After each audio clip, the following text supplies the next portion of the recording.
Unfortunately, this was my first time hearing about Goran Dragic. Lead pass, Rose. Stop it! Stop it! Do not do him like that! What are you doing, Dragic? Did you not get the memo? Derrick Rose can go upstairs. Now I know D Rose was the MVP at the time, but when I saw Goran Dragic get dunked on like that, I just automatically assumed he was trash. But now that both of their careers have developed, it's safe to say that Goran Dragic is on the same level as D Rose. Now I know that statement sounds crazy, but it's true. And to understand more clearly, we would have to start from the beginning. Goran Dragic's journey to the NBA was completely different than your average player. Most players dominated in high school, probably ranked in the top 100. Then they go on and play for these top D1 programs. They get interest from NBA scouts, and eventually, they put their name in the NBA draft. Goran Dragic's journey to the NBA was nothing like that. First off, my man's is not even from the United States. He was born and raised over in Europe, and he started playing professionally when he was only 17 years old. And he was over there going crazy, winning all type of championships, MVPs, you name it, he has won it. It was getting way too easy over there, so he had to raise the bar. He was becoming a big fish in a small pond, so he had to challenge himself. He decided it was time to put his name in the NBA draft. Now, this was a weird time for him because, one, he didn't have any respect on his name. Now, I know we see players like Luka Doncic coming from overseas and being one of the best players in the league, but that doesn't happen often. No one on the court knew what Goran Dragic would be capable of because people never saw him on the court. So going into the NBA draft, he had no hype on his name at all. He was going to have to prove it to everybody that he actually belonged. And soon enough, he finally got that chance. In 2008, he was drafted 45th overall to the San Antonio Spurs, but he was immediately traded to the Phoenix Suns. The Phoenix Suns already had an MVP point guard in Steve Nash, and they had some great teammates surrounding him. All they needed was that one good player to come off the bench and give the team some energy, and they felt that Goran Dragic was the right guy. The GM said that Goran Dragic was a great prospect, and they felt that he was the second best point guard in the draft next to Derrick Rose. Now, Steve Kerr was the GM at the time, and that statement alone shows you how much they believed in Goran Dragic. Or at the time he said that, Steve Kerr was off the zop. We would never know though.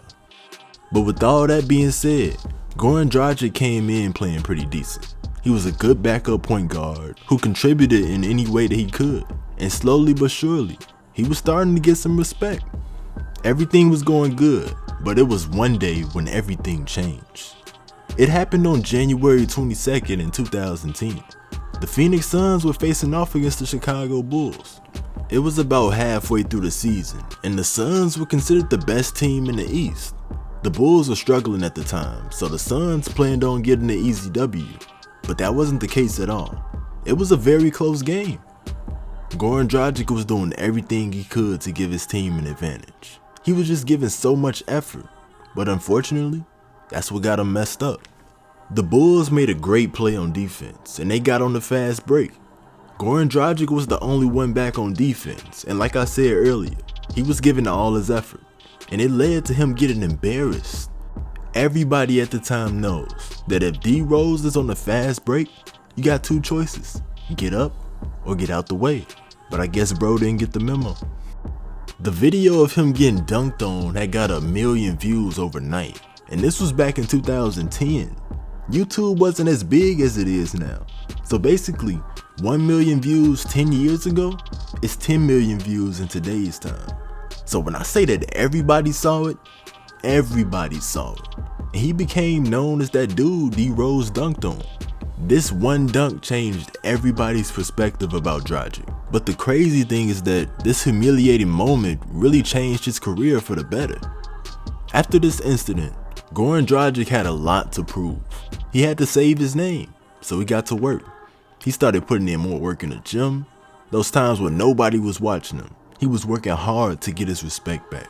And after a long time of grinding and being consistent, that's exactly what he did. He worked his way into being a starting point guard. And to make things even better, He became an all-star. He put in so much work over the years that he has become a known threat throughout the league. But here's the crazy thing. Look at a player like D Rose. He is the youngest MVP ever, and really a legend even though he is still playing the game. But Dragic doesn't get that type of credit ever. And if you go by the statistics, Goran Dragic is the better player. For overall points, Derrick Rose has 11,919, while Goran Dragic has 12,046.